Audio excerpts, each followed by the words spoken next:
मित्र हो नमस्कार मित्रांनो, मी आज तुमच्यासाठी घेऊन आलोय एकदम टेस्टी कुरकुरीत अशी आणि त्याचबरोबर पुण्यामधल्या लोकांचा प्राण आणि त्याचबरोबर पुण्याची वर्ल्ड फेमस अशी बाकरवडीची रेसिपी आहे की नाही। एकदम जबरदस्त अशी रेसिपी।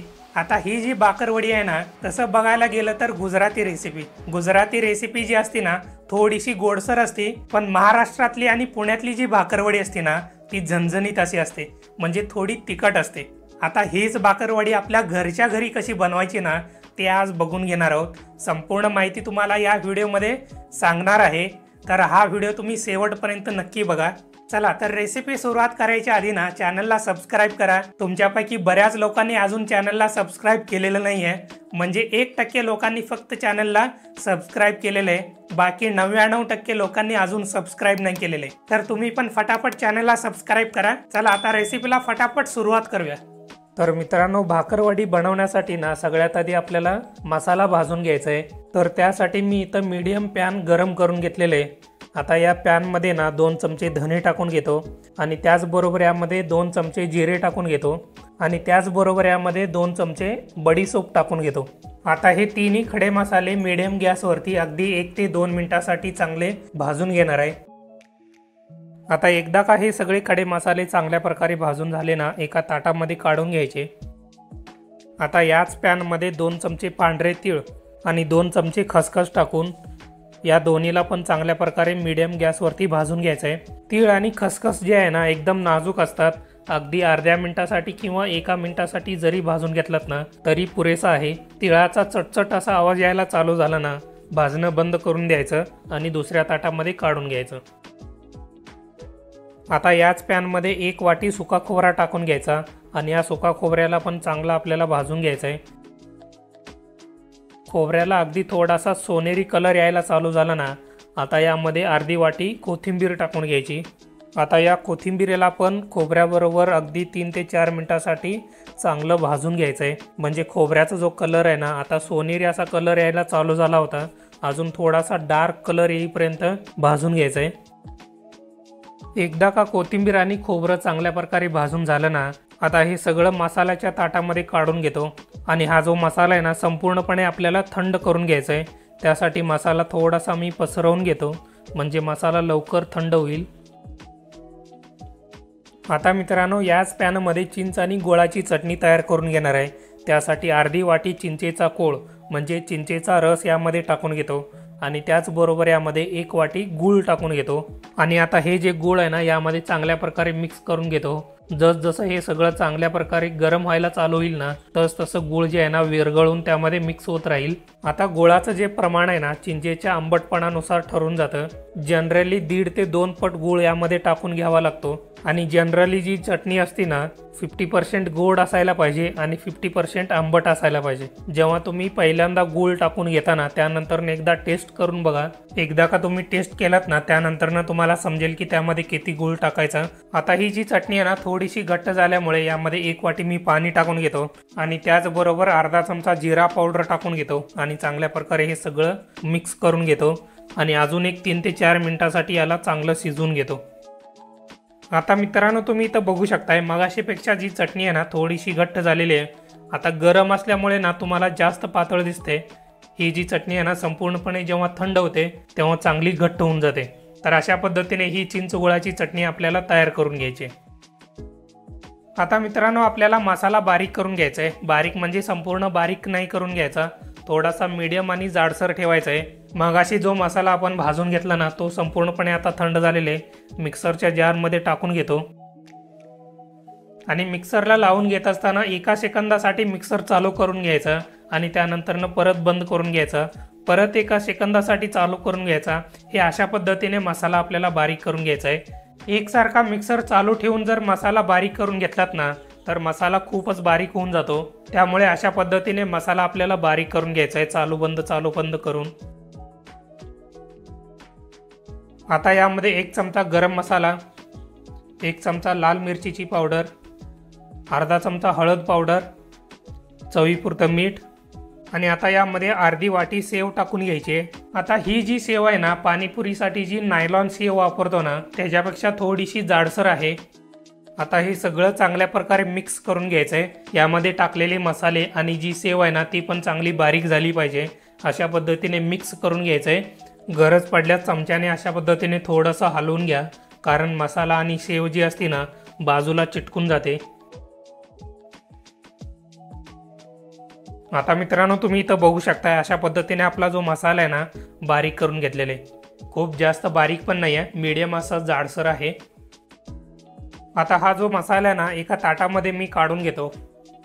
आता या मसाल्यामध्ये 1 वाटी सेव टाकून घेतो आणि हे जे सेव आहे ना चांगल्या प्रकारे मी चुरून घेणार आहे आणि बारीक करून घेणार आहे आणि मसाल्याबरोबर चांगल्या प्रकारे मिक्स करून घ्यायचं आहे। एकदा का मसाला आणि सेव चांगल्या प्रकारे मिक्स करून झालं ना, आता यामध्ये 2 ते 3 चमचे ना चिंचगुळाची चटणी टाकून घ्यायची आणि ही जी चटणी आहे ना मसाल्याबरोबर चांगल्या प्रकारे मिक्स करून घ्यायची। तर मित्रांनो तुम्ही इथं बघू शकता अशा पद्धतीने आपला भाकरवडीचा मसाला म्हणजे सारण रेडी झालेले। आता मित्रांनो भाकरवडी रोल करण्यासाठी ना मैद्याचा पिठाचा वापर केला जातो। तर त्यासाठी मी 2.5 वाटी मैद्याचं पीठ घेतलेले आहे। आता या पिठामध्ये अगदी चवीपुरतं मीठ टाकून घ्यायचं आणि त्याचबरोबर यामध्ये 3 ते 4 चमचे तेल टाकून घेतो। हे जे तेल आहे ना तुम्ही थोडंसं गरम करून पण घेऊ शकता। या तेलाचं मोयन यामध्ये टाकून चांगल्या प्रकारे मिक्स करून घ्यायचं आहे। हे जे तेल आहे ना पिठामध्ये जेवढ्या चांगल्या प्रकारे तुम्ही मिक्स करून घेता ना तेवढेच आपले भाकरवडी एकदम छान कुरकुरीत बनतात। त्यामुळे तेल जे आहे पिठामध्ये चांगल्या प्रकारे मिक्स करून घ्यायचं आहे। थोडासा वेळ गेला तरी चालेल।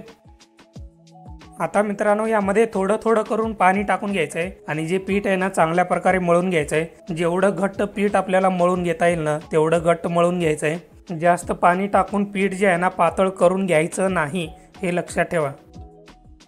आता मित्रांनो तुम्ही इथं बघू शकता पीठ जे आहे ना मी चांगल्या प्रकारे मळून घेतलेले आहे आणि जेवढं घट्ट मळून घेता येईल तेवढं मी घट्ट मळून घेतलेले आहे। आता यामध्ये ना 1 ते 1.25 वाटी पाणी मी वापरलेलं आहे।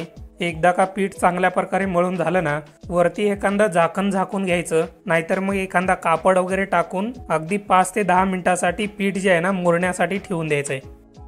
आता मित्रांनो तुम्ही इथं बघू शकताय मगाशी जे पीठ मी मळून घेतलं ना त्यामध्ये 3 भाग करून घेतलेले आहेत, त्यातला 1 भाग मी इथं घेतलेला आहे। आणि आता या कणिकाचं रेग्युलर ज्या पद्धतीने आपण चपाती लाटून घेतो ना त्या पद्धतीने चपाती आपल्याला लाटून घ्यायची आहे आणि जी जाडी आहे ना मीडियम ठेवायची आहे। जास्त पातळ पण नको आणि जास्त जाड पण नको।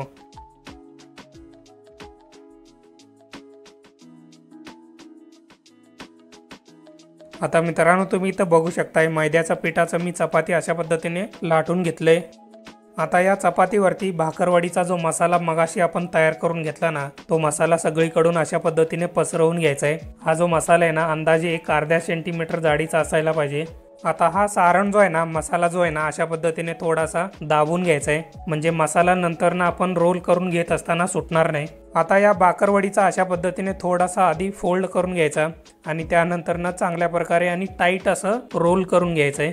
रोल करून घेत असताना जेवढा टाईट तुम्हाला रोल करता येईल ना तेवढा टाईट रोल करून घ्यायचा। जेव्हा आपण नंतर ना कट करून तेलामध्ये फ्राय करून घेत असतो ना तेव्हा मसाला थोडासा बाहेर निघण्याची शक्यता असते। आता या चपातीच्या कडेला थोडंसं बोटाने मी पाणी लावून घेतो आणि कडा जे आहेत ना चांगल्या प्रकारे चिटकवून घेतो। आता मित्रांनो हा जो रोल आहे ना आपल्याला कट करून घ्यायचा आहे। कट करून घेत असताना 1 इंचाची जाडी ठेवायची आणि चांगल्या प्रकारे याच्या वड्या करून घ्यायच्या। तर आता तुम्ही इथं बघू शकताय बरोबर अर्ध्यामध्ये कट करून घेतलेले आहे सगळ्यात आधी आणि त्यानंतर ना याच्या वड्या अशा पद्धतीने कट करून घ्यायच्या। हे बघा अशा पद्धतीने अगदी अलगदपणे कट करून घ्यायचे।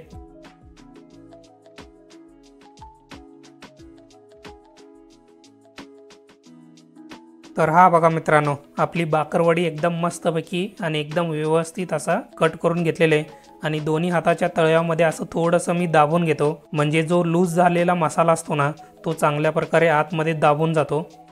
हे बघा हे अशा पद्धतीने अगदी अलगदपणे दोन्ही हाताच्या तळव्यामध्ये दाबून घ्यायचं। आता मित्रांनो मी इथं मीडियम असं तेल गरम करून घेतलेले आहे, जास्त गरम पण नाही आणि जास्त थंड पण नाही, एकदम मीडियम असं गरम करून घ्यायचं आहे तेल। आता या तेलामध्ये आपले जे भाकरवडी आहेत ना ते टाकून घ्यायचे आणि अगदी हळुवारपणे आणि अगदी अलगदपणे तेलामध्ये एकदम सोनेरी असा कलर येईपर्यंत वरून तळून घ्यायचं आहे। तर मित्रांनो तुम्ही इथं बघू शकताय भाकरवडी जे आहेत ना एकदम छान कुरकुरीत असे झालेले आहेत आणि कलर बघा कसा आलेला आहे, वरून एकदम छान गोल्डन कलर आलेले। तर मित्रांनो, अशा प्रकारे एकदम साध्या सोप्या पद्धतीने आपले बाकरवडी रेडी झालेले आहेत, एकदम छान कुरकुरीत झालेले आहेत आणि त्याचबरोबर एकदम खमंगदार आणि चुरचुरीत असे झालेले आहेत। मग काय मित्रांनो, कशी झाली बाकरवडी? एकदम मस्त झाली की नाही? टेस्टला एकदम अप्रतिम अशी झालेली आहे आणि कुरकुरीत म्हणाल तर एकदम छान झालेले, कुरकुरीत अशी झालेली आहे। तुम्ही आता बघितलेला असाल, मसाला वगैरे एकदम छान असा तयार करून घेतलेला आहे आणि संपूर्ण माहिती तुम्हाला या व्हिडिओमध्ये मी सांगितलेली आहे।